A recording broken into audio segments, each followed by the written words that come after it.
Hey, what's going on, everyone, and welcome to another episode of Talking in Bits. But before we actually get to the show, I wanted to remind you guys that Talking in Bits is completely 100% audience funded. What that basically means is that you will never have to sit through no ads while you're listening to Talking in Bits. And the only way we can continue to do that and have been able to do that is with contributions and donations with great listeners such as yourself. So in order to keep that spirit alive, there's a few ways that you can actually donate to the show. My favorite way is Podcasting 2.0 apps. There's a bunch of them out there, but my two favorite are Fountain app and Breeze. And with these apps, it's basically like any other podcasting app. You can subscribe to Talking in Bits. You can load up some sats into the wallet, and you can set how many sats per minute you think Talking in Bits is worth or how much value you're receiving from Talking in Bits. You can do this from both of those apps. Another really cool feature in these apps, these Podcast 2.0 apps, is the Boost feature. And what the Boost feature is basically you get to pick a certain amount of sats that you want to send in, and you can embed a message inside of that transaction into the show. And what I'm going to do is, week to week, the best ones that come in, I'm going to read them and give shout outs here live on the show. So that's another way that you can help keep this ad-free and keep this content rolling. If you're not using the Podcast 2.0 apps, then you can head on over to talkinginbits.com/donate. And there you'll find various links to be able to send in Lightning, to be able to send Unchained, and even to Paynim. So go check out the website. That's another way to contribute. And if you're listening to us on the legacy outlets like YouTube, Spotify, Apple Podcasts, then you could do the good old-fashioned leave a review, share, subscribe. All that stuff helps and helps us float up higher so more people can get this value and more people could get everything that we want to provide to our listeners. So once again, we appreciate you. The only reason we've been able to keep this up is because of y'all, and we want to keep that going for as long as we can. All right, without further ado, on to this week's episode. Scarcity premium. Cannot exceed 21 million. The hardest money that has ever been invented. I also made the case for owning Bitcoin. The quintessence of scarcity premium. Scarcity premium. It's literally the only large tradable asset in the world that has a known fixed maximum supply. By its design, the total quantity of Bitcoins cannot exceed 21 million. Cannot exceed 21 million. Bitcoin is the hardest money that has ever been invented. If you don't have my private key, you cannot spend my Bitcoin, period. And this is the power of Bitcoin. It's the first time we figured out how to create true property that you can take possession of with full custodial rights. Hey, what's going on, everyone, and welcome to another episode of Talking in Bits, where we walk you through Bitcoin bit by bit so we can provide you with the information you need to succeed and persist. Back with episode 76, first one from the main chain in Austin. And I got Shane Larson in the house. What's going on, good sir? Hey man, how are you? I'm doing well, man. We were just saying before we got on the mic here that we had to get a second round of this, man. Mm-hmm. The first conversation was beautiful. Yeah. But I fucked it up. Yeah, the studio was not set up quite to your liking. I'm glad you said it specifically like that, because that's what it is. 99% of people probably wouldn't have noticed. They probably would have been rocking with it. They probably been good. But a key part of me doing what I do is the expectations, right? Like, you want it to be good. You want it to be not perfect, because it will never get there. But the closer I work towards that, the better product I could deliver to the listeners, right? Yeah, it's your baby, man. Exactly. And I mean, shit. I mean, you pay what I paid to get this thing set up in this quality, and like, you'll be mad if the mic doesn't work after you paid X amount of dollars for it. Right. But yeah, here we are either way, man. First one in Austin for the main chain. There'll probably be a solo rip before this one comes out, but I always like to say that there's a main chain. That's like the interview episodes like this one. And then there's the side chain, which is the solo rip. So this is the first one of the main chains.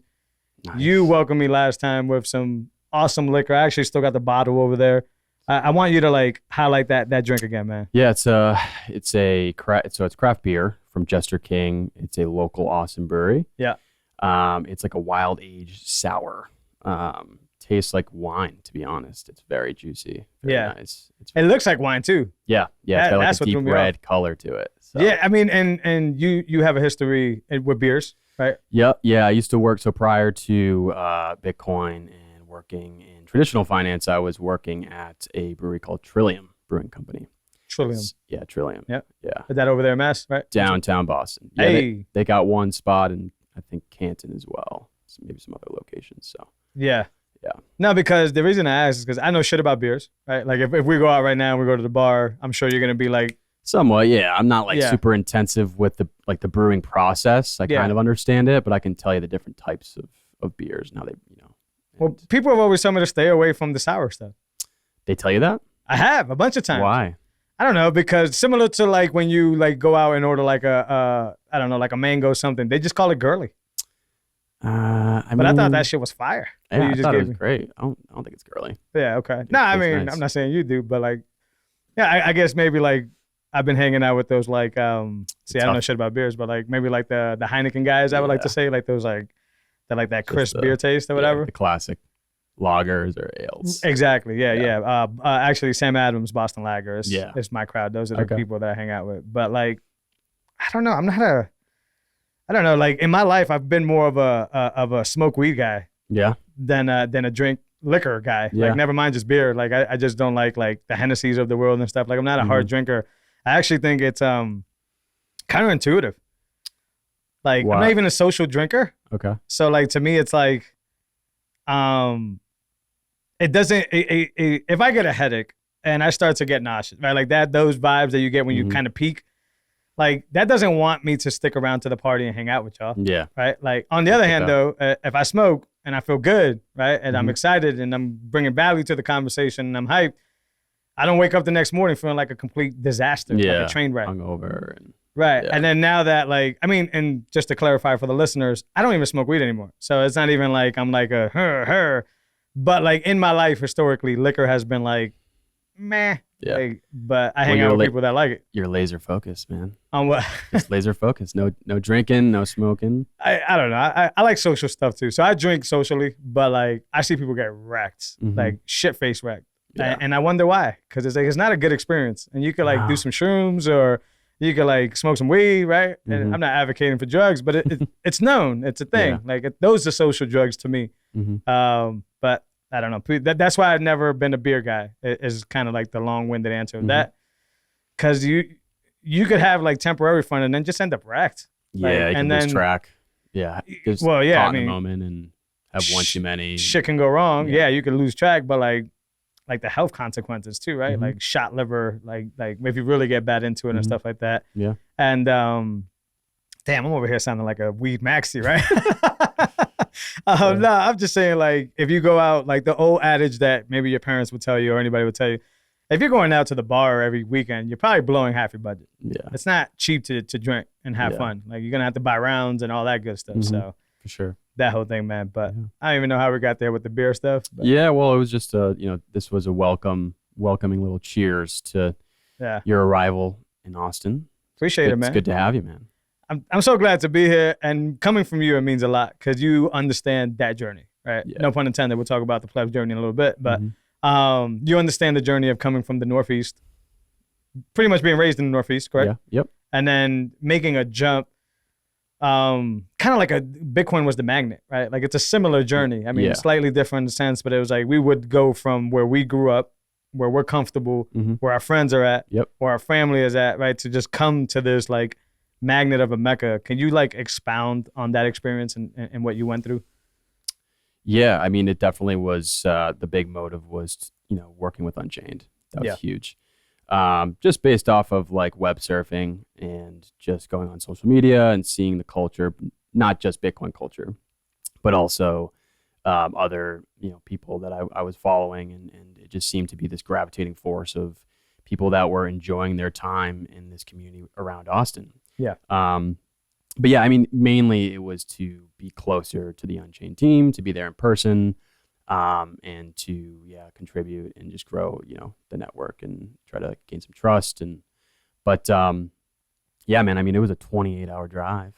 That's fucking nuts. I drove 14 hours the first day on my own, which is not easy. And I got to Nashville Yeah, from Massachusetts, that's crazy. and I was like pulling into the hotel, dude, I need to go to bed. I need to sleep. Yeah. And then, drove straight to Austin the next day and moved in. I actually worked. I crashed my buddy's place and then worked the next day. And I had to pull up some Wi-Fi in our lobby at the apartment complex. Yeah. And just work from there, and then moved in. But yeah, man, the whole journey has been an absolute net positive. Being here, and just surrounding myself with the Unchained team, but also finding a really cool community within the I would say the fitness and wellness segment. And it's been overall for me personally, it's been a net benefit to my character, my health overall. Yeah. And it's definitely shaping and molding who I am and my perspective in a really good way. Yeah. To my knowledge, at least. So no, I from the outside I believe so as well, from just seeing the stuff you're up to, and we'll get to some of that. Before we leave the Unchained team, you said that numerous times, which I agree with, by the way. Like, what was it about either Unchained Capital or the Unchained team that was such a force? Because we wouldn't be having this conversation if it was like Chase that was having you come to Austin or anything like that, right? So there was obviously something specific about Unchained Capital that said, hey, I'm okay with moving down there. What was it about the team, or what did you see from a distance? Yeah, I mean, so the first, trying to think back when I first became, I became a client technically. Yeah. I just looked at the products and services that they were providing, and I thought they were the only ones doing it, besides Casa. Yeah. Just from my perspective, I know there's probably other people that offer the same products and services, but when I first got into Bitcoin and I saw Unchained, I was really attracted to what they were offering. And I really believe there's just like this natural integrity within the products and services that we provide for individual society.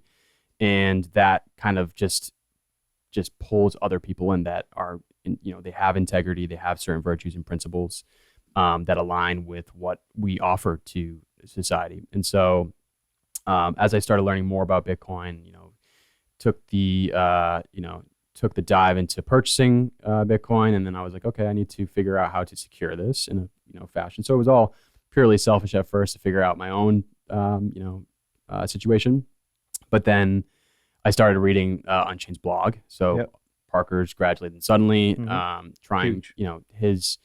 His articles have been a huge contribution to the company and to just my foundation of knowledge. So all the most common FUD, topics: fear, uncertainty, and doubt, or is it despair? I believe is the acronym. Yeah, both. It could be either, I guess. It could be either. You can be flexible with it, but so he really kind of covers that, and it really just kind of popped up a light bulb in my head, and just kept following him and following other people on Twitter, and just realizing that this is as we I don't know if we still do, but we marketed on our website that we are the world's premier Bitcoin financial services company, and I just was blown away. I was like, this is something special.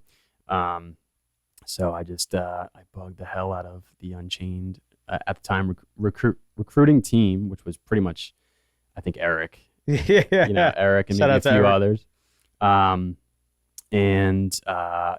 Eventually, once I became a part of the team, I was working remote.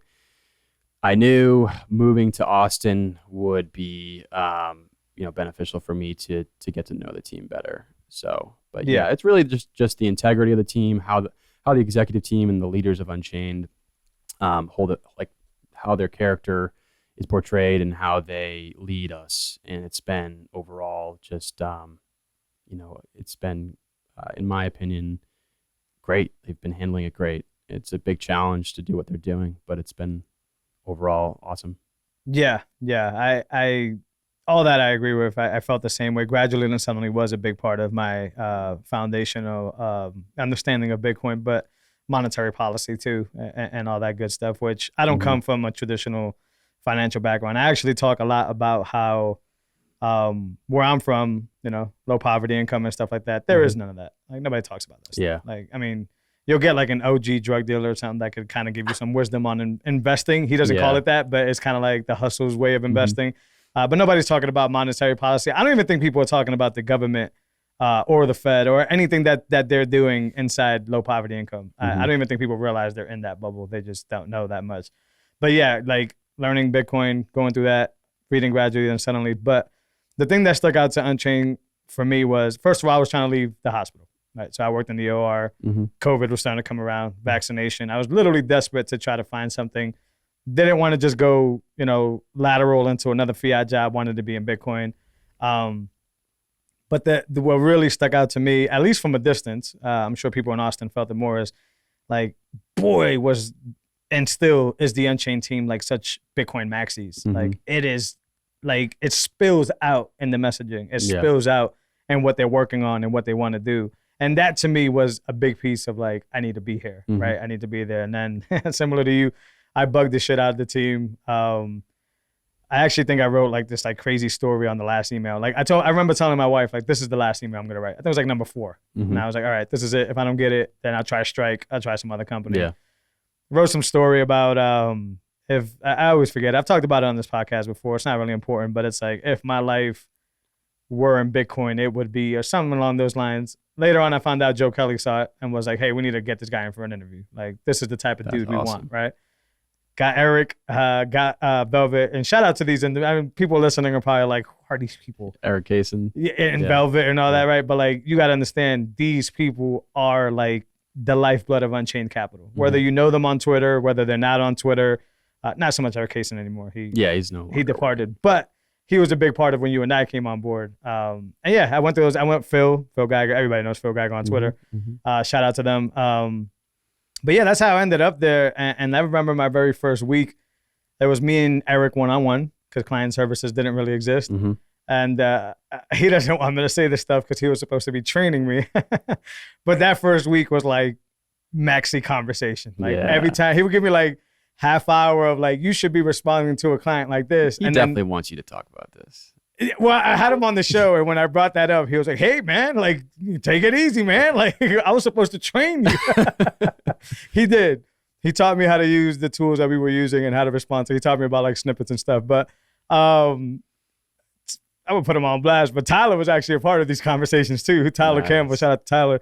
We just name dropping left and right. People listening are probably like, who the hell are these people? Mhm. But these people, as you would agree, are very influential in what you and I are doing nowadays. But yeah, it was just like half hour client services, 7.5 hours maxi shit. Yeah. Like screw the government, fuck the government, and I'm just like, I was so happy because I left my fiat job Mhm. and like I'm doing this, but I was also very nervous because I knew he was leaving. And what my thought process is like, when he goes, I'm by myself, and I didn't learn shit besides fuck the Fed. Mhm. So I was very nervous, and I tell you guys this all the time in person. But your team, the lending team, kind of like adopted me as like a little child or whatever, and was like, "Hey man, you're by yourself, but you could come in our meetings and you could come Yeah. rock with us and you can Yeah. talk with us." That's kind of like my origins of Unchained or whatever. But And you did a great job. thanks, man, Did appreciate a great that. job. So yeah, just trying to hold it down there. But either way, Unchained holds something big to who we are today, to what we're doing today. Yeah. I don't want to speak for you, but it kind of sounds like that's Yeah, the case. it's the culture, man. It's Bitcoin Commons too, you know. Maxi. Downtown, having this open source type of office space for people that are creating, certain programmers, certain people that are developing. Yeah, man. Awesome bit devs. I just went to Lit Devs, Lightning developers. Yeah, I haven't been to one yet, but that's popping. That was cool. Yeah.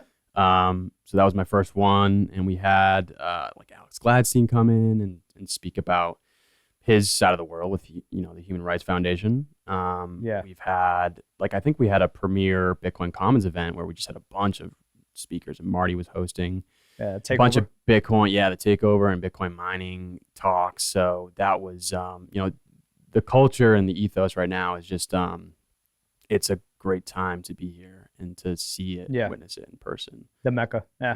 Yeah. They'd be surprised how many people like are that you know on Twitter. Not only those big names that you named. I was actually afforded the pleasure and the opportunity to record the takeover, and Yeah. I still hadn't been in Austin yet. That was still when I flew in to do that. But boy, was I blown away to like be standing right in front of safety, right? Mhm. And like Yeah. Jack Mahler's like, Yeah. I'm talking about like, we're waiting for them to go up, and I'm like, my camera's rolling, I'm in the back of the room, and then it's like me, Matt Odell, Jack Mahler, Yeah. right? And There's it's a lot like, of people there. what the Even fuck the, is happening? so I was going in and out during the Bitcoin takeover, Bitcoin Commons takeover, because I was working as Yep. well. But I was with a couple employees, and we were in the main part of the building, and this guy comes up to me. I'm like, oh, this guy looks familiar, and it happened to be the mayor of Austin. Yeah. I just walked in, and he shook my sounds hand good. and said, yeah, my name's Steve Adler. And I was like, oh, you're the mayor. In my head, I was like, nice to meet you, man. Yeah. And Senator Loomis was there think it's too, Loomis, and but so yeah. the two of them were witness to some of the talks there. And so I was like, "Oh, this is pretty. It's a lot of this is fucking pretty signal, cool." man. Yeah. Yeah. It's pretty fucking impressive. Yeah. But either way, man, I want to circle back to what you've been talking about, where you said it's improved your fitness being down here, improved your Yeah. health. We talk about this stuff all the time, but before we get into my opinions on that, like expound on that, what you mean by your health getting better. And Yeah. So I never really had a consistent workout routine, diet kind of regimen, and I met a few friends out here that are not affiliated with Bitcoin. Well, one is, but our friendship is not really taught. Like, it was more so going to the gym, sauna, ice bath, just kind of empowering ourselves. And so there's a couple gyms in Austin that are just really, you would think they were Bitcoiners, because they are very, open-minded, and they support just being your true natural self, and, caring about your body, your mind, and your spirit, and overall just, since I've been here, I mean, I've been doing it since like the beginning of this year. So 2022, just consistently going to the gym, doing ice baths, which are really tough. The beginning, I just absolutely hated them. I did not like them. It does help build mental fortitude in a way, though. And so having this kind of routine has been very grounding for me. In life. Just like this exercise routine has been able to ground me, and also just improve my character, which, improves my way of thinking, my speech, and how I act. And then, so there's the quote, I think Jeff Booth, like, it's not his quote, but he loves it. It's like, watch your thoughts for they become your words, watch your words for they become your actions, watch your actions for they become your habits. Watch your habits for they become your character, and watch your character before it becomes your destiny. And so for me, I really attribute to that quote. And I do, from my own experience, I've embodied that. And so fitness has been extremely important. And I think that in order to be our higher form of selves, we should be taking care of our bodies, taking care of our minds, so that we can contribute to society and to whatever we're doing in the most optimal manner. Now, why do you make that sound so easy, though? It's not easy. Okay, like, what do you like? I'm sure it was a slow grind for you to try to get it rolling, but what keeps you on that? Because me personally, stay on it, jump off of it, stay on it, jump off of it. Like, what's the secret sauce? Well, so in the beginning, I mean, it definitely was helpful to have friends just come into the gym with me every single day, encouraging you. So that's a huge plus, and I always recommend that you have some kind of community aspect to it. Going by yourself you can still do that, but it's a little bit more difficult if you're just starting off. So that was a big factor for me. And then also, like, in regards to just maintaining that consistency, it's because I have the contrast of not working out and not eating right and not taking care of, like, my perspective of life, and not being as intentional.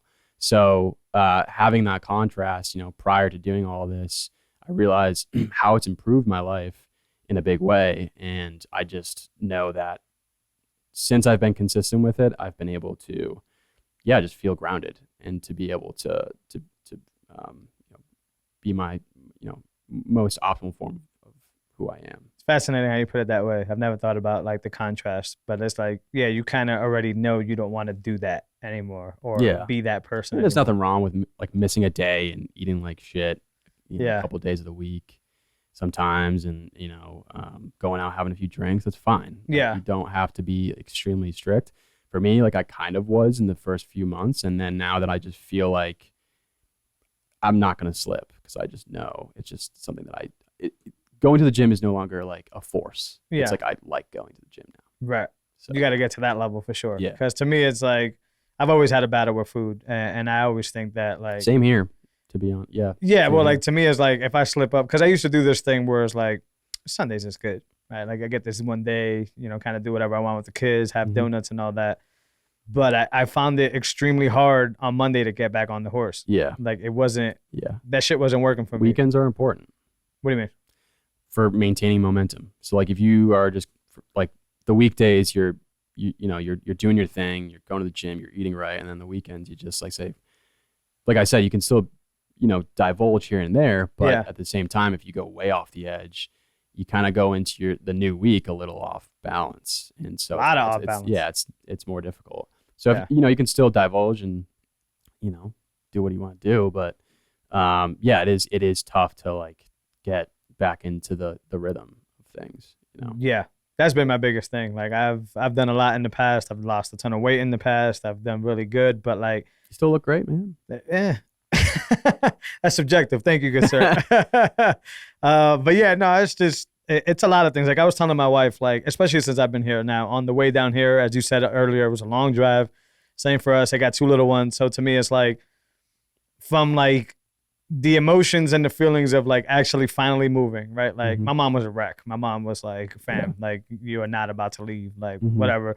From that emotion through like the drive, through getting here and not knowing where anything is like all I've done is just like emotional binge eat. That's legit what I've done. Like I said earlier, I don't smoke anymore. I don't drink. I don't have any other habits, but the food, right? Like the comfort. I still remember being, you know, 300 plus pounds or whatever, and like having that as like a comfort buddy.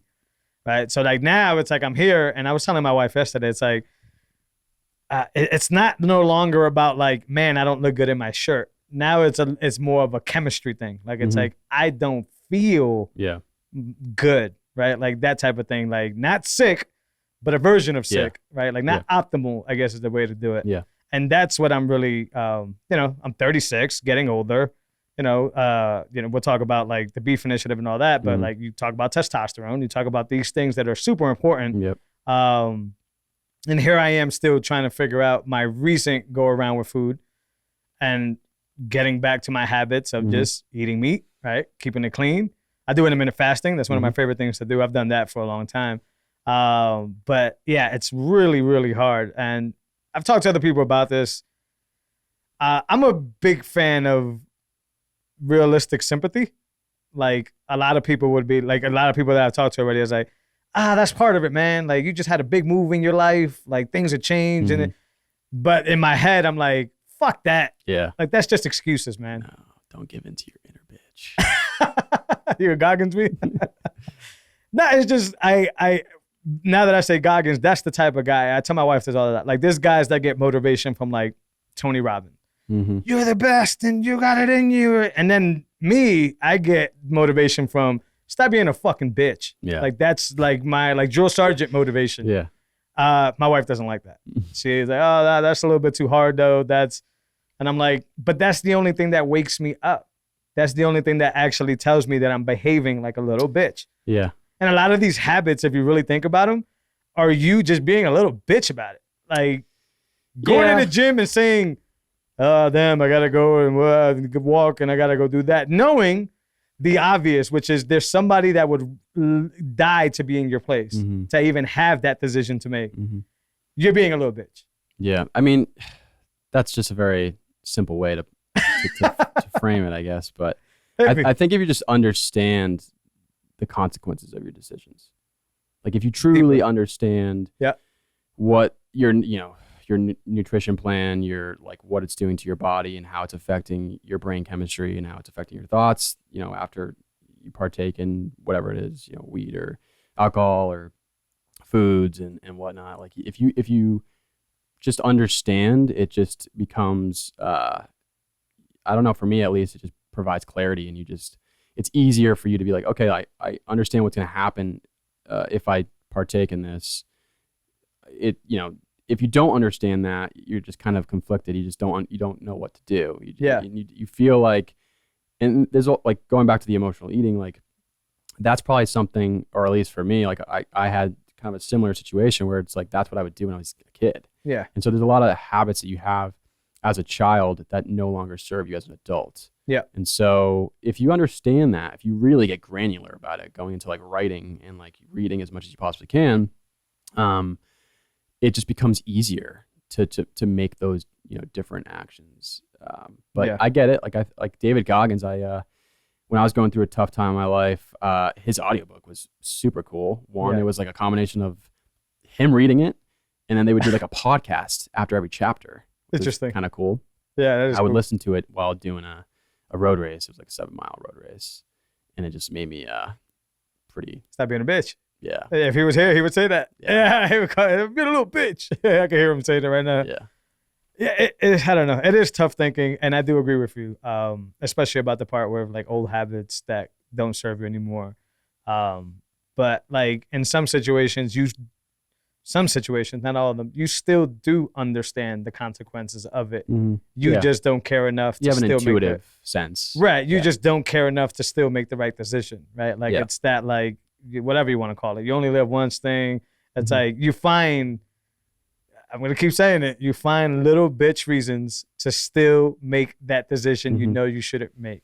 Yeah. Yeah, like you can name them. Oh, I got kids and they eat this stuff, so I eat that stuff. Oh, Yeah. I've had a hard day at work. I need to eat this stuff. Like you could literally talk yourself into the biggest nonsense of all No, time. I agree. So that's why to me the wake up call is that Mhm. because if you were to say like define your internal voice, that one is a little bitch. Yeah. And what started like my self-improvement journey was meditating, reading and meditating. And so Interesting. meditating actually helped me be more aware Yeah. of my own thought process. And so if I ever caught myself being negative or diving into, I want some chocolate because I feel like shit, or Yeah. I'm sad or whatever, or I want to have a drink Yeah. because I feel lonely. Oh, that's a something like female one right there. Chocolate's when you sad, bro. You going deep. that. Chocolate's good, man. It's not just a female thing. I was just fucking Come with on, you. bro. But But so like like a pint of ice cream. it may have happened, may or may not have happened. Hey, we New England. Ben and Jerry's is it. But yeah, so being able to recognize that and like training yourself, Yeah. like that's what meditation is, just a constant state of awareness. And so when you do that, you're able to recognize your thoughts and then question them and say, okay, well, why am I thinking this way? Is it so thought that I had when I was a kid? Yeah. And so you can then, every time you have a negative thought or something bad happens that makes you angry or sad, you can say, well, what's the positive that I can take out of this? Sure. If you train your brain to do that every single time, it becomes natural. Interesting. You start to think that way without effort. Talk me through meditation. And I'm sure a bunch of people listening right now have tried meditation to no avail. I've tried it a bunch of times. Don't get much. I get the concepts of it. It's obviously beneficial. I mean, Yeah. it's a global practice. Like the Buddhist monks obviously are the Yeah. biggest example of its powers. I kind of get what you were saying there because when I was meditating, what I would listen to is thoughts of like, I like this example that was given to me. It was like you sit on the side of the road, your thoughts are the cars, Mhm. and you just don't attach yourself to any of them. Right. You kind of just let the car Yep. go and you Yeah. just see it and that's cool and you let it go. Mhm. Walk me through how meditations work for Huh. you and some practices if you got them. Yeah. I mean, it's not too much detail. I mean, I just started using a couple apps. So I started using like Headspace. Yep. I started to use Calm. I tried a few other things, and I just did a strict routine of doing it every single day right when I woke up. Nice. I'd make my bed. I'd drink plenty of water and then meditate for 20 minutes. Then it amped up to 30 minutes. And then sometimes I'll do it for an hour. Interesting. Yeah. Wow. And sometimes I'll do guided so that it reminds me, like if you're just so far into your thoughts, like you're just like you have a crazy day at work, you're constantly using your brain to just your monkey mind all day long for like 10 hours. Yeah. It's going to take you longer to just slow down your thought process or at least be aware of it. Just this is where like what I've Yeah. experienced, like Makes sense. so for me, it's just really constantly coming back and just being aware of your breath. Okay. Being aware of your breath and not, constantly judging and critiquing things. But it's pretty basic. That's what I've been doing, and that's enabled me to question a lot of the habits that I had and the actions that I was taking and my perspective on life. And I had a lot of help from like different. I mean, like we live in a really awesome time where we have plenty of podcasts, we have plenty of books. Like Tim Ferriss has 2 books called, one's Tools of Titans, the other one's Tribe of Mentors. It's like a Bible size. Tools of Titans I had. That was good. Yeah. I didn't know about And the it's Tribe just- of Mentors. Yeah, it's pretty much the same exact concept, like Okay. the way that he constructs the book. But I mean, there's like hundreds of highly successful people in a like incredibly wide spectrum of, occupations that they're doing. It could be like Yeah. an athlete, an actor, a musician, a scientist, podcaster, you name it. And they provide you, like he asks like really cool questions. Like what would you tell your 20 or 30-year-old self? Or what are your favorite books? And then so like at the end of that huge Bible book that he has, he lists all the most named books out of all the interviews that he's had. And so like he'll put it in chronological order of like how many or the most times that it was mentioned. And so I just started doing that. And so I started like saving all these books and just read like crazy, like just read as much as I possibly could. Yeah. And so, yeah, I mean, like meditation, reading, podcasts, has been able, it's enabled me to just kind of question my own thinking and improve myself. But yeah, meditation overall, I think it's not for everybody, but some people have their own form of meditation. Some people love running. Some people, what's another form of meditation? Some people do other activities. Yoga. Yoga is like you're forcing yourself to pay attention to your body and what muscles are tight. So you're no longer, thinking about your own thoughts. You're paying attention. Like I'm paying attention to my breath when I'm sitting down meditating. You're doing yoga, you're paying attention to your muscles and whatnot in certain positions that you're doing, whatever. Yeah. So yeah, man, it's just been incremental. That's what I hear a lot of structure there. Yeah. How much do you subscribe to the concept of, like children, we need a structure, we need a routine in order to be successful? Is it like children? Yeah, because if I got kids, so like my kid needs to be to bed at a certain time, or he's gonna be cranky. Yeah. Or he's gonna be pissed off or not do well. So like I like to make that comparison. I subscribe to that, where it's like as an adult, as we get further away from our parents, we seem to think like that, like immediate teenager instinct, which is like, fuck that, I could do whatever I want now. Right. And come to find out as you age, it's like, oh shit, there was a reason for that structure. And if I don't have it, I'm going to eat a pint of ice cream every fucking night, right? Like, so do you subscribe to that? Do you think there's you need to be structured? Yeah, for sure. Naval Ravikant, there's this book called The Almanac of Naval Ravikant. He's got one quote. I mean, he tweets it all the time too. Yeah. And he's got like first principles of what he takes care of. And it starts off with, first it's his physical health, then it's his mental health, then it's his spiritual health, then it's his family's health, then it's his family's well-being. And then it's, I don't know, like his job or some other stuff. But in regards to, if you're trying to take care of your physical and mental and spiritual health, your family's health, you do need some structure. You do need some habits. So I definitely ascribe to that for sure. I think that you don't have to be, there needs to be balance too. Because there's been parts of my life where I started meditating and do all these healthy practices and I had structure, but I was extremely strict about it. So like if I missed a meditation, I'd have anxiety like, oh man, I didn't meditate. I'm gonna have a shitty day. Kick your own ass. Yeah. So like you can't beat yourself up about that and have like this lieutenant strict structure, mentality. But just be like, okay, I missed it. Well, I'll do it tomorrow. But if you miss it more and more, you'll start to see how things are seeping out a little bit. And so 100% think that structure helps. And, for kids and adults for sure. Yeah. I'm going to throw you right off the edge here. How do you think psilocybin plays into that? So I guess it depends on the person. I just recently watched Michael Pollan. I don't know if you've ever heard of him. He's an author. He's got a decent amount of books. Yeah. His most recent, not his most recent, but another book, it was called How to Change the Mind. Yeah. He talks about various different forms of psychedelics. And he just recently released a short documentary. It's like a 4-episode Netflix docuseries. Yeah. And he goes through psilocybin, MDMA, and some other stuff. Lost me on ecstasy though. Yeah. That was like the 3rd episode. Okay. Yeah. MDMA, I was into the first 2. Yeah. MDMA seems to have some changes to, especially like veterans that have PTSD. It seems to have some effect for some people, but it's not necessarily none of this is a universal, like apply to all, Yeah. But psilocybin, I think can, and this is just from personal experience. Yeah.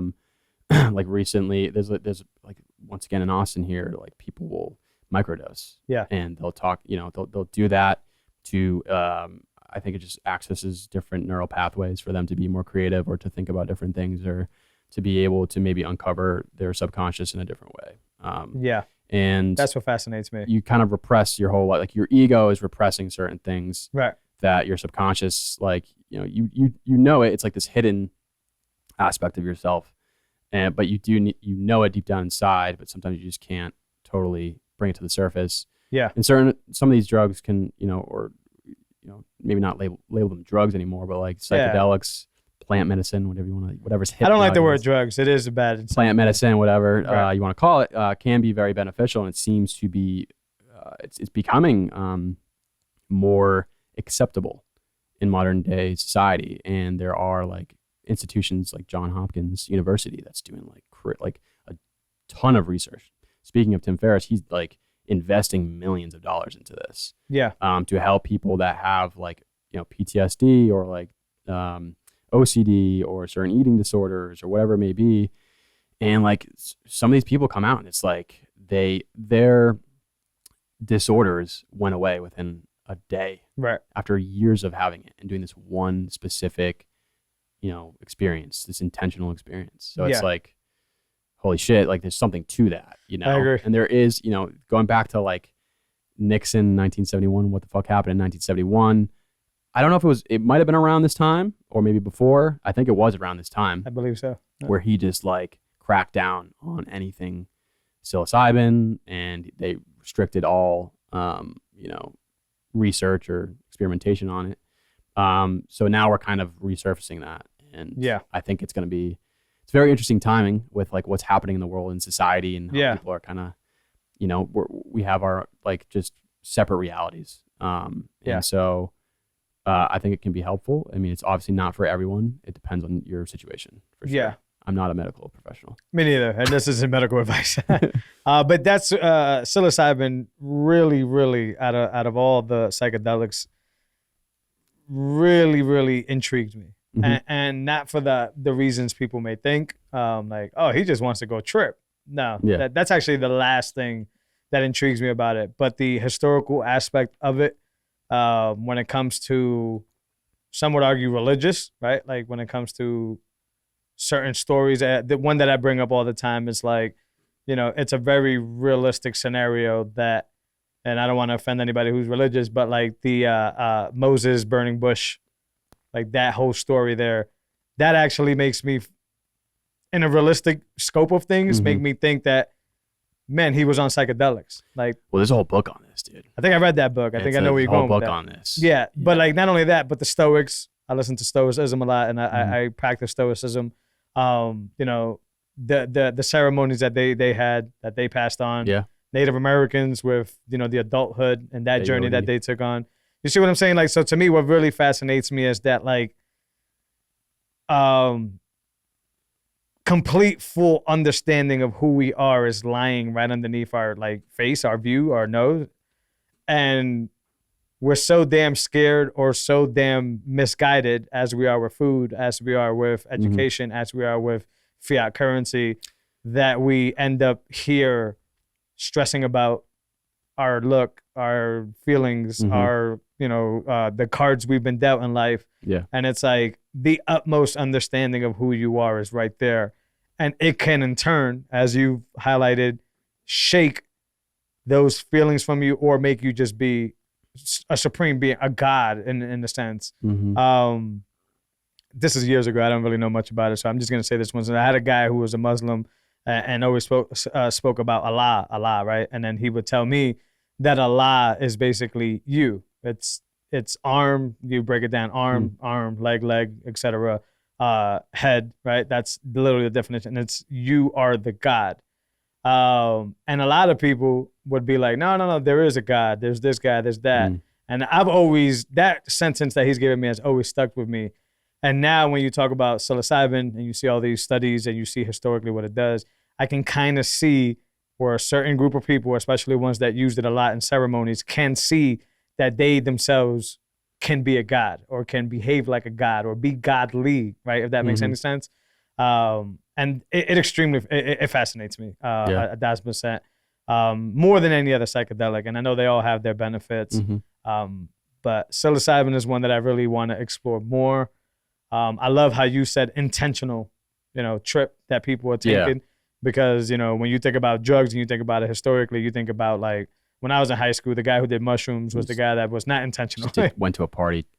Yeah, had a baggie, right? And it was like, yeah, what's up? Like, no, I like intentional. I like how Hopkins is doing it and how many other places are doing it where there's a doctor there with you, where they're guiding you through this trip, but seeing what happens on the other end. Very fascinating shit, man. That's been my latest like rabbit hole, if you want to put it. Yeah.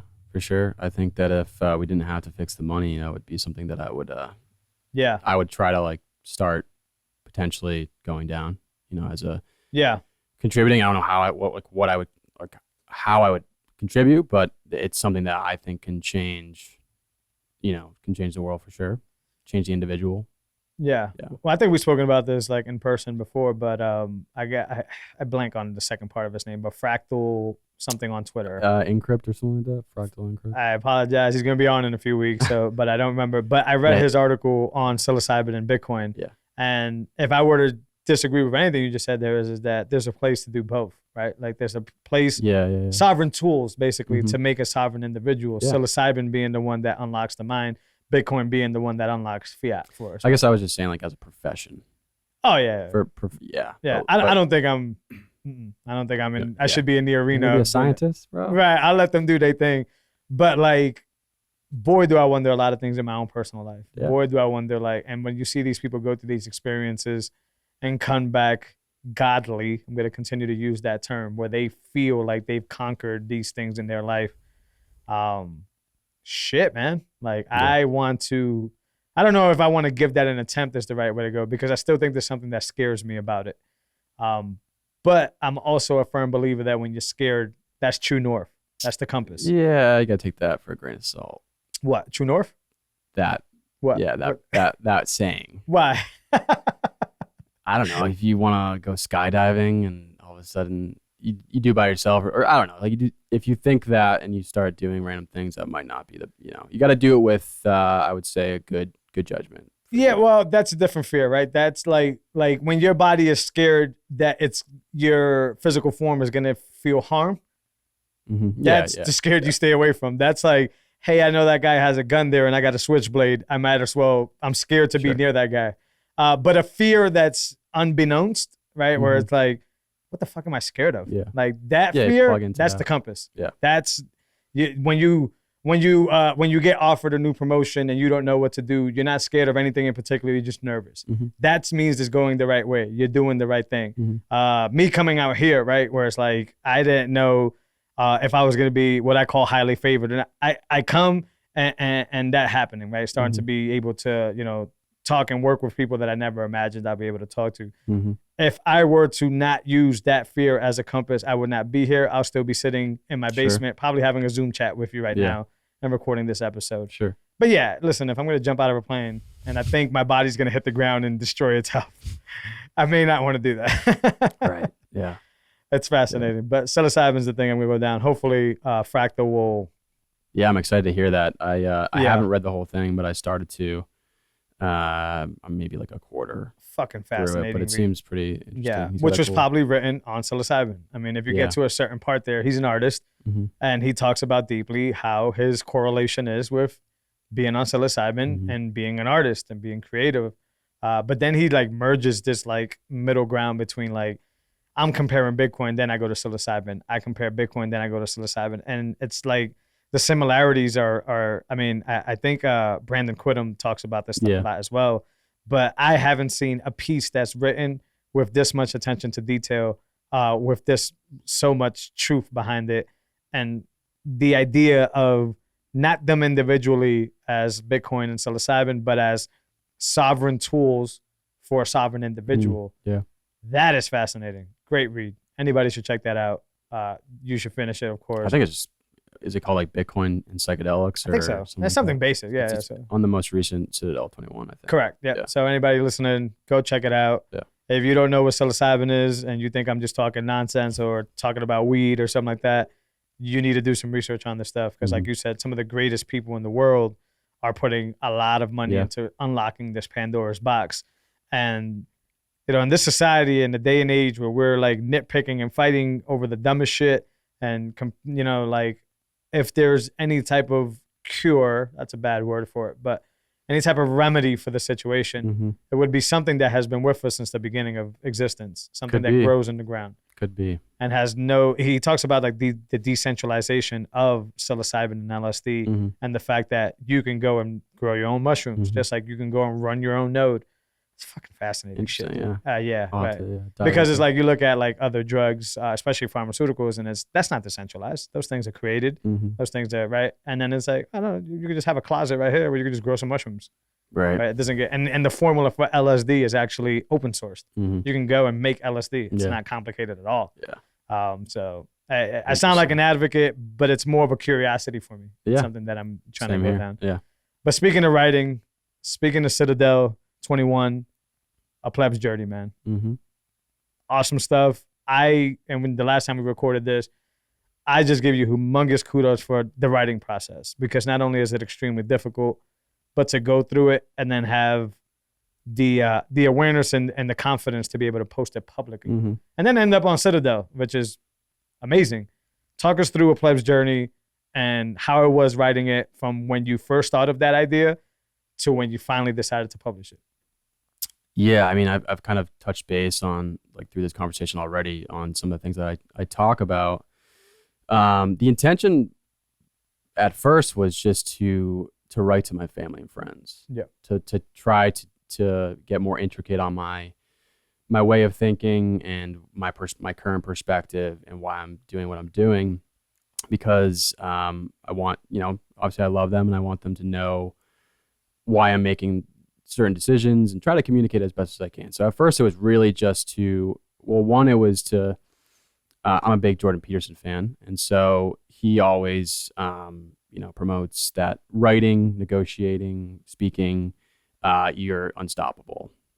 And writing can really be profound for your, critical thinking skills. And so for me, it was definitely a step towards working in public and trying to, start thinking in different ways and trying to be a better writer and a better thinker. And then also try to understand what the hell has, like, my perspective of the world has drastically changed in the past 2 years, ever since COVID happened and ever since I started, like, learning about Bitcoin. And so I really thought to myself, like, I need to write about this. Just even if I don't release it public, I just need to start understanding how I got here and how, we all got here. And so I started writing as I was in Austin. It's just, it's like I don't know how many parts I'm going to create, but it's on Substack. I tied it to my Twitter. And yeah, at first it was just the audience of, like, my family that I wanted to express, like, what, where I was in life and my perspective. And then as of late, I've been thinking, I would like to reach an audience of maybe people that don't hold Bitcoin or they don't understand Bitcoin. Maybe they're living life in a way that they don't feel like is their best self. And maybe they're just kind of stuck in a rut. And, like, as we were talking about David Goggins, for me and for you, hearing his story would give me chills, would inspire me and light a fire within, my soul a little bit. And so, I actually got feedback from one person that I met here in Austin, and she was like, yeah, like, the way that you wrote it, because it's so personal, you can relate to that, to the writer. And so, yeah, I've gone back and forth saying, I don't know if I want to, put this out here. Or at the same time, I thought that if more people are open about their struggles, and because everybody has, their issues or certain struggles that they go through. And yeah, there's a quote that I've heard Joe Rogan say, because, we all have our own subjective experiences or ways of perceiving things. The worst thing that's ever happened to you is the worst thing that's ever happened to you. So the pain that you felt may not seem like, Jocko Willink going on in Iraq and Ramadi and just fighting and going through a lot of pain, seeing some of the people or the teammates that he was with, his crew, die. And then you have someone, upset because they dropped their ice cream on the side of the street. Like, that kid is extremely he's in a lot of pain. Yeah. And, like, to him, it just seems like you shouldn't judge people for what they go through. You just try to encourage them to understand it and push through it and be personally responsible. So for me, it just starts off with talking about personal struggles that I went through. And it's not like I had a decent upbringing, and it's not like I had I lived in the ghetto or anything like that. I just, but I did go through some, struggles at first at a very early stage of my life. And then, I eventually that kind of tumbled, and there weren't any really introspective moments after that until I was like 24. Sure. And I took time to just really do some digging for myself. And that time I left my job. I left like, this relationship that I had with this girl for like 2 years, and then just went back home with my parents. And I was like, fuck, man, this is ridiculous. I can't believe I did all this. Yeah. Like at first it felt terrible that I did all that, and I had a decent job that, was paying okay. But it was in line to be successful. But I knew it wasn't right. I just felt it. And eventually I just needed to take some time. And the time that I took alone in solitude, and just to write and to read and to meditate and to work out and to do whatever, that ability, and not a lot of people have that ability to go back with their parents and, have them kind of support you in various ways. Yeah. That I'm extremely grateful for that moment, because I was able to shift my perspective and change who I was in a short amount of time. And it absolutely changed my direction. Like I could still be working for this hospitality company in restaurants, and nothing wrong with that. It's just that it definitely wasn't what I wanted to do. Right. And so, so A Plebs Journey is just really talking about that, the first part, and then kind of dives into when I started to really have structure and took care of myself. I started to realize, I became more aware of certain, censorship online and what was happening with Google. I just kind of ate up a bunch of podcasts like on Joe Rogan and Tim Ferriss and all this stuff. And so if I want to carry myself in a way that I feel I'm just, pursuing truths and trying to go about my life in a way that I feel feels true to me, I think you need to be intelligent and aware of how you navigate in the digital world. Like you want to be able to have search engines that don't completely censor or filter certain things, and to not be misguided and to be misled into things or gaslit or whatever. Right. And so that's when I started to become more aware. I mentioned in the first part, it was this documentary called The Social Dilemma. Did a really good job. It might be a little bit over the top somewhat, but it did describe on a scalable level how centralized algorithms on Twitter, Facebook, Instagram, and then you've got like a bunch of random, bot accounts that just stir up a bunch of mind capture. And so I started to learn about that more and more, and I realized where I started to see a direction of where society was going.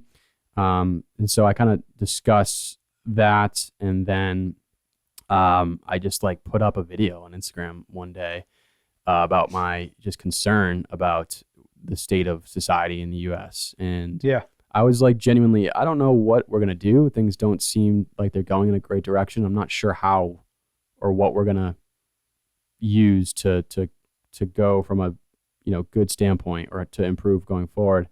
And he just reached out to me. I wasn't the best of friends with him in high school or anything, but we were casual friends, and we caught up, and he just tossed the Bitcoin Standard to me. And so as I was reading the Bitcoin Standard, I was also applying to traditional firms and studying for my financial licenses.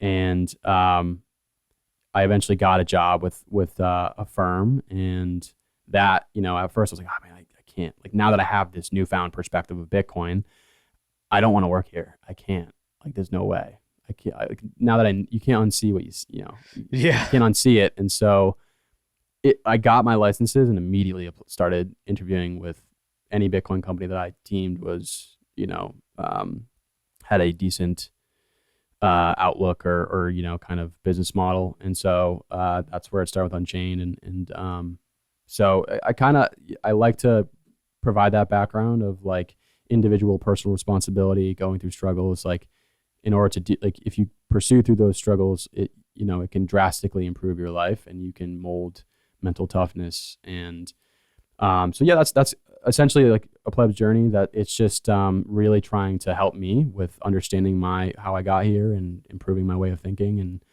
and then also trying to, if people think that it gravitates with them, or if they pluck something out of it that helps them in a certain way, then that's obviously a huge bonus. And I think it's going to eventually evolve. The second part is going to come out soon. I've been working on it. And it gets more into some of the bases of certain books that I read that really helped me understand society a little bit more.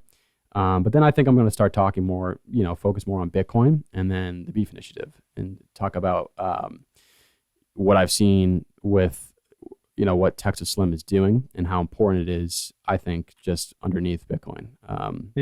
And, years ago, prior to all these events that I'm describing, I was reading Fast Food Nation and Food Inc. and understanding like how, effed up our food industry is, and, the pharmaceutical industry as well. Like, they sell you the poison and they sell you the antidote.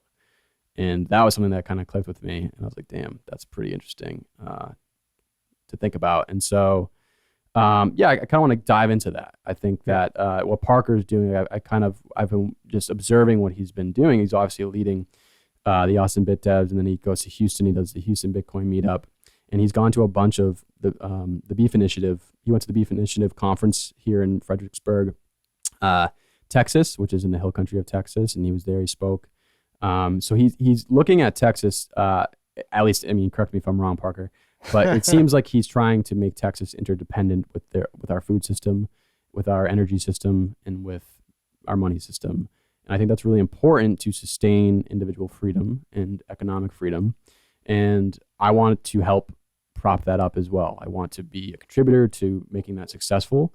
And so I think that maybe writing and trying to help with that, spreading that word, can maybe accelerate that a little bit more. So that's where I think the next part of a Plebs Journey is going to go to, and it could go somewhere else, but that's where my focus is kind of lied on right now. And, and like I said, I haven't really been a big writer in the past, so it's really just, it's like building the skill as well. Yeah. Well said. That was so on point and so enlightening. If you were to change anything now in retrospect about the Plebs Journey or your first go through, would you, or would you leave it just as is? The first part, you mean? Correct. What's already out there published? If you could go back in retrospect, now that it's out there, now that people have read it, would you change anything, or are you comfortable with where it is right now? I'm pretty comfortable with where it's at. I'm sure, as there's one quote that I saw was like, if you look back at yourself in 1 year and you're not disappointed, you're not embarrassed, and you're not growing, right? And so in a few years, maybe I'll look back and say, oh man, that sucked. And like maybe a couple things would have tried. Maybe I would have described Bitcoin a little bit more for someone that's if someone's reading it and they don't understand Bitcoin at all and why I'm talking about all this and flabbergasted by it. I don't think like my writing may necessarily give them like a clicking moment. I do link a bunch of resources. I linked like Gigi's bitcoinresources.com, which I think is just like a high signal website, like an all-in-one package of all these articles, books, podcasts that you can just dive right into. And I just gave like a high level overview of it. And so maybe I would just go a little bit more in depth with that, but at the same time, I didn't want to make it too lengthy. So I think, I'm pretty comfortable with where it's at right now. Yeah, that's good. Yeah, no, I agree with you. Sometimes you just gotta let it out there. Like these episodes, for example, like I can't go back. I can't fix them. I can't. Well, when they're editing, I can. But unless you got like AI and I could just shut down the whole RSS feed. Fake shit. You can change everything up. But now these are time blocks. Like we are Bitcoin. We use that example. But every episode is a new block that's mined. I can't do anything about it. And the longer the feed goes, I can't go back to episode 1. I don't have those files anymore. Mm-hmm. I don't have those. I can't tweak it. And by nature in an RSS feed, I don't believe I could delete it either. Right. Mm-hmm. So it's like permanent. If I fuck up, I fuck up. If I say something, I have to own it, and I will. So that's why I like to ask those questions to creators, because naturally you might be like, ooh, I wish I had that one back to do this. But if you're comfortable, you're comfortable. On the Parker example and the mission, I agree. That was one of the things that fascinated me. Also about coming to Texas was that, and I haven't been disappointed thus far. I'm talking about like not only from that example you gave, but like just literally going to the grocery store, buying and I know the grocery store, especially if you ask Slim, it's a death place, right? But what still fascinated me is you can, when you come home and you look at where all the stuff is made that you bought, it's all from here. It's all from here. Yeah, if you're talking about like HEB, yeah, some of it is. Is there any other place around here? Well, you can go to like Whole Foods and other stuff like that. Whole Foods will import it from other places. I never went there anyways. And you're right. You could probably go to like a Wally's World or something like that. Yeah. No, but like, the HEB, it's like it's you know, if you want to go back home, right? You Market Basket. I used to work. That was my first job. Yeah, shout out to Market Basket. No, yeah. Well, I mean, if you talk about like the best grocery store back in, at least around me, it was probably Market Basket. Market Basket. Yeah, but yeah, no, shout out to Market Basket. It's just a free out place. But like you go there, and you're not getting stuff from like, you know, you can, but you're not getting stuff from Massachusetts. You're not getting stuff. You're walking around whatever they got on the shelf. Yeah. But like the HEB, for example, it's like, oh man, this whatever soda is made in Austin. Oh, this sourdough bread is made in Austin. Yeah, I've noticed that. Yeah. So it's like, that's extremely impressive. And then you scale that back to what you said about Parker. And it's like, yeah, like Texas is really setting itself up, if it hasn't already, to be that, you know, self-sustaining state that can actually realistically, and I know this has been talks for a while, secede from the union. Like it's in the position to do so. It makes its own energy. It makes its own food. And with the Mecca here with Bitcoin, it can sustain itself with the hardest money of all time. So I think that's fascinating. One of the people that I had the fortune, and it's very early on in the conversations, but is Slim, is somebody that I've had the fortune to talk to and hopefully be able to help in his mission. But because of what we were talking about earlier, my problems with food historically, his mission resonates with me a lot. I think it's one of those things where, like, if you ask me maybe 6 months ago to a year, what's the most exciting thing to me in Bitcoin, it would be the technological stuff, right? Like, oh, no, I'm geeky about, you know, XPubs and private keys and all that stuff. Although that stuff is still fascinating and it's the reason why it functions. I think the best story right now is in Bitcoin is hard food, right? Yeah. We got hard money, sound food. And Slim is just... Yeah. I don't know. I'm not religious, but if you were to count like a Messiah that just comes and preaches the gospel of sound food, he's hitting a home run. He's doing an amazing job. Heart of gold. Definitely heart a great guy for sure. too. I mean, I've seen him talk at least three or four times, and every time you can just see like the dedication and emotional. I would say not attachment, but just how invested he is in this and how dedicated, like I believe he contributed and started this up with his own money, and he didn't take in any donations.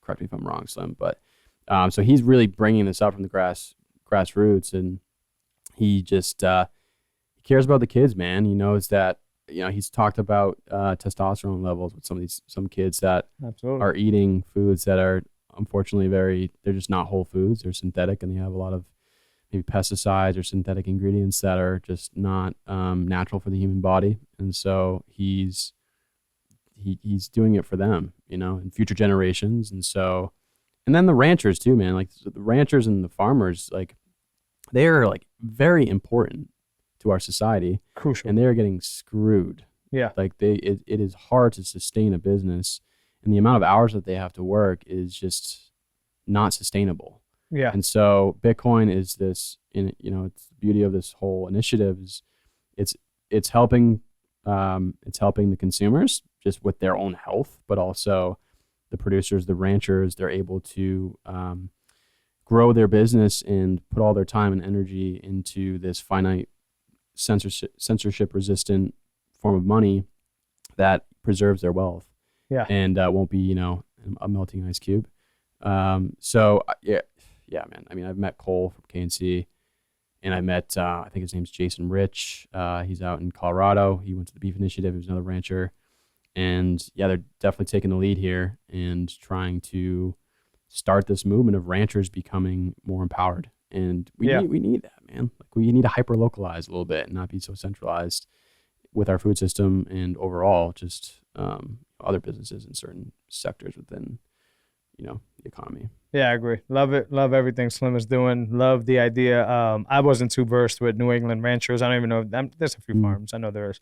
But like, yeah, it's just not a prevalent thing in those situations, but it needs to be for what you said, younger generations, even us as getting older as men. I mean, testosterone starts to decline after you get to a certain age. So it's very important not to send that over the fucking hill by eating the shit that they're giving you and making it worse, because we need to lead. We need to lead families. We need to lead this younger generation, especially when it comes to what I would argue is the biggest fight of our lifetime, which is the battle versus currency. It's the battle of Bitcoin. Like, who the fuck are we if we're soft men? Who the fuck are we if we're just not able to live up to the fight? Because that is what we do every single day, literally from our day job all the way down to what we believe and what we practice and what we do these podcasts for. It's literally that fight. So on a mindset level, we need to be strong and we need to be hardened, but also on a biological level, on the chemistry level. I'm not gonna say I'm old fossil, but I do realize that after the age of 35, your testosterone kind of just jumps off the cliff. Like literally, it's just one of those things. Some people is after the age of 30. So this is where Slim's, and I got children. So this is where Slim's teachings and everything is very important to me. But it's also an experience. And mine's was literally today, right? Like, so I can hear it from a distance. I know you've told me last time you came to just shoot the first episode of this podcast, or the first version of this podcast, you brought some KNC. We just had some hamburgers and lived it up. Fantastic. It tasted great. Today, though, I get a call. It's not from Cole, but it doesn't matter. It's from Chris. Shout out to Chris from KNC. And it was just literally the whole experience. Like, so I bought it in Bitcoin. I got sats back in Bitcoin. So I paid with the hardest money ever, got a little bit of a discount for doing so. That's already a great experience. Shout out to Oshi and Michael and everything you guys got going on. The next part of that is I didn't just get some fucking UPS driver to fucking show up at my house. Yeah, it's them. I got a call from Chris and was like, and the most perfect Texas accent of all time. Hey, man, this is Chris. Are you home? Right? And I'm just like, yeah, I'm home or whatever. Hey, man, I got a few stops. I'm gonna be bringing you your beef. And I'm like, this is fucking. This isn't like a FedEx driver, like I said. It's not like a Walmart representative or a fucking Amazon representative. This is legit a rancher, probably himself. And he shows up at my door, right? Comes, where do you want it, right? Hospitality was fantastic. Drop it off wherever I want. I said near the door. He comes in, extends the hand, shake a rancher's hand. Yeah, man. What a fucking phenomenal experience. And it doesn't end there. So now I open these boxes and see beautiful fucking quality meat. I'm talking about, the color of it, the marbleization of it. It just looks phenomenal, right? And then as a dad, I now get to sit down with my 11-year-old daughter and I get to show her the bullshit grocery store meat that we just bought, that we just have there, right? Like a ribeye. And then I get to show her the real ribeye, right? And I get to talk to her between the differences and how now we are being fed better than we were if we were going to grocery store. And like the feeling, the eureka moment that she had, right? Like seeing it and seeing the color next to each other. Tastes better. Yeah. It's just that, well, she has yet to taste the KNC yet, probably tonight for dinner. But yeah, that whole experience from top to bottom, not only is it better for us to eat this, quality food, but to meet the rancher, but to shake the hand, but to get the phone call, but to get the hospitality, to get the delivery, to get the, to pay the hardest money and get some in return. Like this whole experience from top to bottom is just phenomenal. Yeah. You just wouldn't be able to get it anywhere else. Oh yeah. And I hope that with Slim's journey and his mission, you start to get it anywhere, right? We start to wake up these ranchers that are more like in the Northeast. I don't know how far away we are from that, but if I can do anything, and that's what I'm talking to Slim about, to like you said about your writing, if we can do anything to speed up that journey, and I'm more than doing it just off my time and equity, right? Like I don't need nothing in return. Matter of fact, that experience that I just explained there is my return. Like I was able to have that experience. My daughter's able to, so it's educational for her. It's better for her growing body, right? Because she's a young woman. My son as well, he's a young man. He's about to grow up to be a young man. Like this is shit that is the most important thing in Bitcoin right now, in my opinion. We've already gotten past the point, and we haven't. The developers are still doing fantastic stuff. I don't want to get away from the money aspect, and that's a big fight.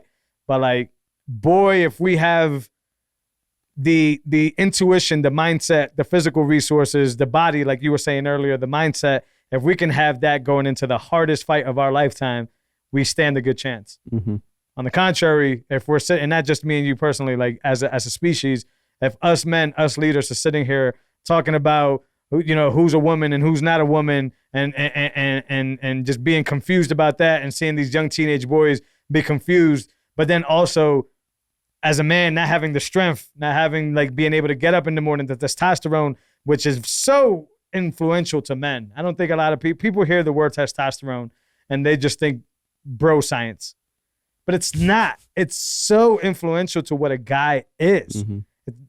Everything, sexual drive to physical fitness to strength to fat burn to mindset. It's so crucial to the male body. I'm down 1,000% to do whatever it takes to get that mission out. And I am more fascinated on this journey than I ever was about private keys and all that good stuff. So it's crazy, man. I'm glad I got that experience. Yeah, I'm looking forward to he's grown out his conferences too. Like he did one in Colorado. I think he did one in Nashville maybe. And then there's another one coming up in Georgia. I believe. And so this is just going to be trying to get out there for that. Continuously going, yeah. But like, yeah, we need a Slim was on the podcast, and when I told him I was in the Northeast, he was like, "Oh shit." He basically was like, You're "Oh screwed." shit," yeah, like not screwed, but like, you know, like God bless you, basically, like, you know, because there are some farmers out there, but it's just harder, man. You won't get that experience. You would have to go to the farm. You would have to, like, you know, pay a high premium, right? Which it's okay because it's worth it. But yeah, it's not this concept of this experience that I just got, which is like pay with the hardest money, receive sound food, and get it from the actual fucking rancher, not from the Walmarts of the world or the conglomerates of the fucking world. Fascinating shit, man. It is. Indeed it is. Yeah, man. Bro. We leave anything out here on the table, man? Huh? We leave anything on the table here? You got anything else you want to bring up? We're going over an hour, bro. That's a long rip. Damn, that went by fast. Hey, man, we missing anything? When can we expect that part 2? You said you were working on it. It's almost done. I don't know. Maybe in a couple weeks. Yeah, I got to do a little bit of editing and review it a little bit. You gonna go back Citadel? You go that route? I'm gonna try. Yeah, I'm try. gonna toss it their way and see what they think. Come back here on the show. We're gonna talk about it when it's up. Sure. Friend of the show, man. Absolutely. Sure. But Shane, man, I appreciate you. You and I talk a lot about a lot of stuff that I actually want to aspire to, not from the simple things like ice baths, but physical fitness and beyond that. And I'm envious in a good way of your mindset. I see it every day when I talk to you. I hear it. I know it. You're an action-led man, and that's inspiring to me. And I appreciate that, man. And I'm so fortunate to not only be able to call you a friend, but to be able to work with you every damn single day. Oh, man, you're gonna make me blush, dude. Nah, it's real deal, man. I mean, and then just like our connection with Massachusetts, our connection with like the journey that we've had, and Bitcoin being a similarity there. Just glad that I'm in town, and yeah, looking forward to doing a lot of things with you, bro. Yeah, man. I mean, it's a pleasure to have you here. I'm very happy that you and your family are here. Thanks. Contribute to Unchained, have a presence physically, and I aspire to, you know, what you're doing. You've got a full-time job, you've got a family, you're doing your podcast, you're helping out with other marketing stuff. Like, you're also a man of action. So try to be, man. Gotta lead by example, man. Yeah. Thanks, bro. Let the listeners know where they can follow you, where they can find you, where they can find the Plebs Journey. That's important to me. I want readers to go check this out. Yeah, so it's just my name. My Twitter handle's Shane Larson _, and then I believe I've linked the Substack article there. Or you can just type in Shane Larson on Substack. You should be able to find it. I got laser eyes, so you should be able to. Let's go. Maybe distinctly find that. I kind of walked away from that. I didn't. I was just naturally just wanted to change my avatar. Yeah. But yeah, laser eyes to 100K seems like it was a decade ago. Nobody's really doing it anymore. It's taking a while, but we'll get there. Yeah, we will. And I never remove them for any reason besides just change the flavor. That's all. But thanks again, man. Appreciate you. Appreciate it. Listeners, glad to be back. We back. Expect more of this incredible content. Hopefully here in person if we can get more people to come to the studio. But either way, that doesn't slow me down. Look out for the side chain. Check out the solo rips. Those episodes are designed to give you ammunition to be able to walk into your conversations, whether you're at the barbecues, whether you're at the whatever, the get-together, the birthday parties. Listen to the solo rip, get some ammunition, and go in there and talk your shit, whether you agree with me or disagree with me. So check those out. You can find this podcast on any podcasting 2.0 platform. Whether it's Breeze, Fountain, those are two of our favorites. There's a bunch of them out there. Stream us some sats. Let us know if you enjoy the show. I'm going to plug in Shane here for a split, so stream him some sats so he can get some love too, and we can resonate that way. For 4K content, this beautiful content, you can check us out on Bitcoin TV. That's our preferred place for you to go check us out. Subscribe there. Follow us there. If you're not on the Bitcoin standard of media yet, I don't know what it is that you're waiting for. You should know by now. But if you're checking us out on Spotify, on Apple, any of those places, do the old-fashioned stuff. Give us a comment. Leave us a review. share, right? That helps us get to the top and helps us get this signal to more and more people. As always, I appreciate you all, and I'll see you all next week. Take care.